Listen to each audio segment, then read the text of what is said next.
In this video, we're going to discuss how thunderstorms form and why they form in the certain locations they typically do. There are a few basic requirements for the formation of a thunderstorm. The first thing that we need is a cumulonimbus cloud. Remember that those are the clouds of vertical development, meaning that they're super tall. They go from really low altitudes to really high altitudes in our troposphere.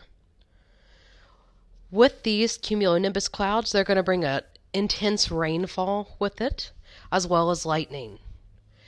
If the conditions are correct, we can also get some hail forming as well if we have really strong updrafts and downdrafts that are forming basically balls of ice within those cumulonimbus clouds.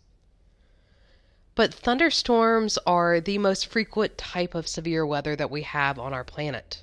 At any given second, there are about 2,000 thunderstorms going on our planet.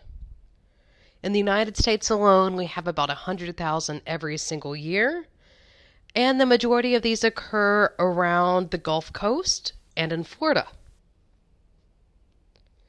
So this map is just showing us the average number of days every year where an area experiences thunderstorms. Where cooler colors like blue have fewer thunderstorms in places like the Northwest and our Northeast, but areas that are shown in orange and red have the highest number of thunderstorms, which is not only Florida, but a significant part of the Southeast as well.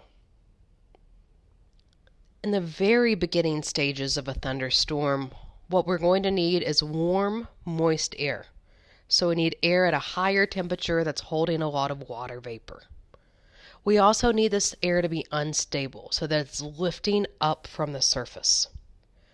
With this, the reason why it's lifting up is because the surface itself is really hot.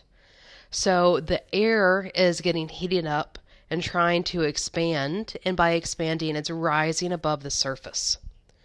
So most of the time that we get these really hot surfaces are going to be during the afternoon and early evening. If you've ever been walking barefoot on the sidewalk at 3 p.m. on a sunny day, it heats up a lot. The air is going to expand and rise above the surface, which is going to be perfect conditions to form a thunderstorm. Once we have that warm, moist air, we need it to continuously come into this area. As we have more warm, moist air, it's going to create surges. It's going to enter into this area, causing a cumulus cloud to grow in height. It's going to grow so tall that it's going to go from a cumulus to the cumulonimbus cloud. Remember, that's the cloud of vertical development that goes from really low altitudes to really high altitudes.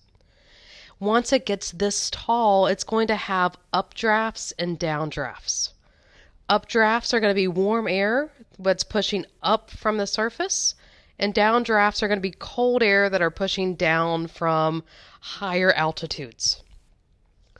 So now, once we have this updraft and downdraft occurring, we're going to get really intense precipitation. We're going to have really heavy rain, really strong winds, lightning, and possibly some hail as well. But our thunderstorm is going to start to die off once that updraft stops.